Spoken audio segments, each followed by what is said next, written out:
So I don't see how we owe loyalty to Mr. Zuckerberg, who's Facebook billionaires running ads telling us what we're supposed to do. Does he know real people that are suffering out there today? Doesn't impress me. Claims he's some convention of conservatives running this ad. I'm not aware Mr. Zuckerberg is a conservative. I suspect if Mr. Zuckerberg were to post job openings tonight on his Facebook, put out his salaries, what he wants to pay, he'd find there might be plenty of Americans who want to take these jobs. I suspect so. So I'd ask him to do so. Put on your website what kind of qualifications, what kind of salaries you'll pay.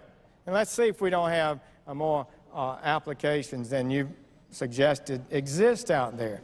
All right, that's Senator Jeff Sessions on the floor of the Senate yesterday, firing back at Jeff Zuckerberg, the head of Facebook, who said, you know, we need this immigration bill passed. There's not enough people to take jobs, blah, blah, blah, blah, blah. Welcome back to the Steve Malzberg Show. Joining us is Susan Ferrechio, Chief Congressional Correspondent, Washington Examiner. Hello, Susan. How are you this week? Hey, Steve. Thanks for having me. My pleasure. How are you? Good, good, good. And before there's a piece I want to get to, if we have time, I hope we have time, about the Treasury not coughing up the request for the listing of conferences and their costs.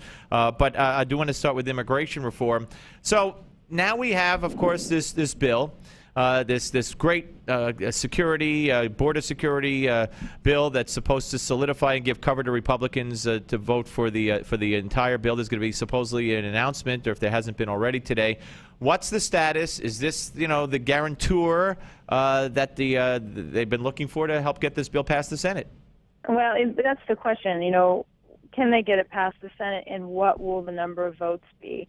They just rejected an amendment by John Cornyn of Texas that would have kind of it would have provided this trigger, a solid trigger. In other words, you couldn't go forward with legalization or path to citizenship unless the border security was there, which is what a lot of Republicans are kind of insisting on in order to throw their support behind this immigration reform plan.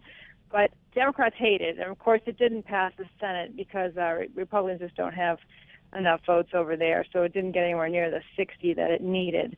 So that's by the wayside now. And so now you've got this Corker amendment, which is just not as tough as what the Cornyn amendment was. And they're saying it's a trigger.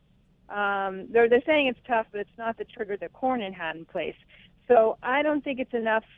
It's certainly not going to make a lot of the House members happy. Now, remember, this is all going to boil down to the House.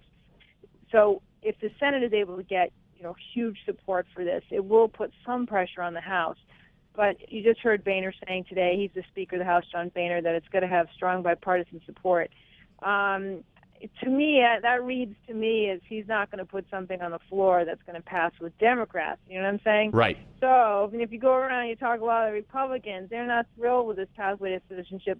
And one of the first things they complain about is the fact that they feel the border security elements of the Senate bill and what's being discussed for various options is too soft, because they think this will be another 1986. We'll swear all these new citizens in, and the border will just keep being porous. And how about another 2006 or whatever it was when we passed legislation that called for a border fence, which hasn't been built? 36 miles has been built, and now Yeah. Remember what happened this week? We had another amendment that would have required the rest of the 700 miles be completed, a double fence along that border. That was rejected, as was an amendment that would have made much tougher exit and entry visa process, so that we could track the people who are here on visas and don't leave when they're supposed to. That's a big problem with the J-1 visas and with all kinds of other things. You know, I think David Vitter, who is the sponsor of that bill, pointed out that, you know, among the people who overstayed their visas were some of the terrorists who perpetuated the 9/11 attacks. But that failed as well, too. And the reason that Democrats voted against it, and the reason they said they weren't going to support it, is it was too expensive and it would cause too many delays. And what they mean by delays is delays in the legalization of people who are here illegally. They don't want anything to get in the way of that. And if you put a trigger in place, something really tough that says you can't move forward with legalization until this gets done, right. It's really tough. They feel like that's just going to make an endless loopholes or endless hoops to jump through before the legalization process that they really want to happen to be put into place. The Democrats value that so highly. They don't want anything to get away with it. That's their poison pill, anything that would get in the way of legalization. Right. But that's also the reason behind this kind of what I call this sort of slow-moving stalemate that you're seeing with this right now. I mean, it looks like it's going somewhere. I mean, but is it? You know, are there going to be 70 votes for this thing? And if so, if it gets out of the Senate, what really is John Boehner going to do? You know, is he really going to move this thing to the floor in its even near its current shape and let Democrats pass it, which is essentially what will happen? I don't think he's going to do that. Well, he said he wouldn't. He said he wouldn't, right? The other day, it had to have. Didn't he say it had to have Republican support, majority support? Right, and today he was talking about bipartisan. Yeah, well, I don't know. So what did he do? He woke up on the other side of the bed. See, that's what I can't stand about this leadership. And let me ask you, we're talking to Susan Ferrechio, chief congressional correspondent for the Washington Examiner. What about the CBO?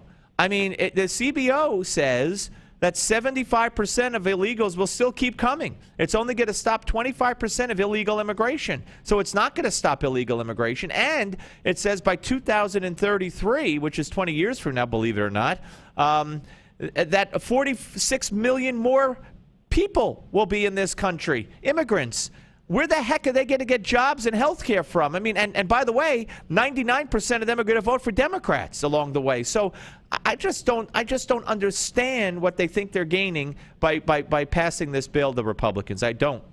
Well, a lot of the Republicans are pushing this CBO score that says it's going to reduce the deficit by bringing in more revenue. Yeah, who cares, though? Who cares? Well, you know, the deficit is important to a lot of people. Americans polled say it's one of their top priorities. Yeah, but it's not going to stop illegal immigration. It's not going to stop. You're going to have 40 million people here. Where are the jobs going to come from? I mean, it's just to me, it's just a disaster waiting to happen. I don't get it. And the other problem with the CBO score is it doesn't.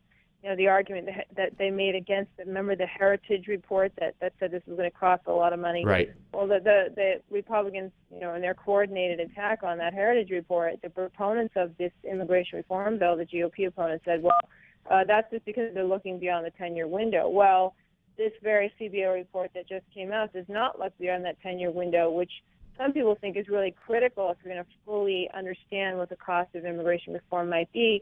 You have to look at things that go beyond the 10-year window. What's going to happen when these folks need to tap into Medicare and Social Security and Medicaid? How much will they put into the system along the way versus how much they are going to need to take out? If they're low-income earners, which the demographics suggest they will be. They will be. They'll take more out than they'll put in. Yeah, absolutely. So that's the argument. It's the dueling argument. It boils down to this, Steve, and that is that Republicans are really afraid. They're afraid that they will just hit rock bottom with a growing base of Hispanic voters. And that's why so many of them, including a lot of Republican donors, are pushing for this to go through. And you hear that over and over from talking to Republicans, people who you would think wouldn't normally go for this because they'd say, hey, wait a minute, why do I want to bring in between 11 and 30 million more Democratic voters? What's that, especially when you think of Texas, the last Republican stronghold, what is this going to mean for us as a party?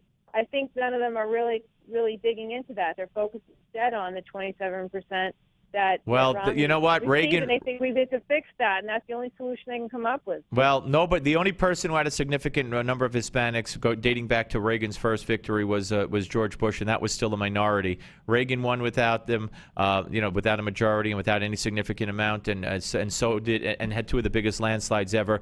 I think there's enough to offer the Hispanic community with conservative values and Republican values and policies that would overcome immigration reform. And plus, Susan, the second it's passed, I'll say this till I'm blue in the face, the second it's passed, the Republicans will become the evil ones because, gee, Hispanics, we wanted to give you this, we wanted to give you that, you got this restriction and that restriction. Why? Because the evil Republicans wouldn't let us great Democrats do it. So they're going to be the villains as soon as the bill's passed and signed anyway. Right. So it's just ridiculous. Well, I think that is too the case, and this is really something that boils down to politics. For the Republicans, it's the fear of losing that vote.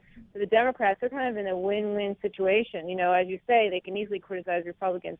No matter what passes, it won't be as strong as what they wanted. If it doesn't pass at all, well, they can still use that on the campaign trail and say, look what's happened here. So they are really sitting in really the best position right now. They're sitting pretty, and the Republicans are not, and that is why you see kind of the chaos that you're seeing in Congress right now, that's seeing within the party, because they're stuck between a rock and a hard place on this, and they have no way out that looks really rational and reasonable to me. Well, I'll tell you what, Susan. I'll tell you what. Say different things. It's going to develop as it moves along. You let us know tomorrow which side of the bed John Boehner wakes up on. Thank you, as always, Susan.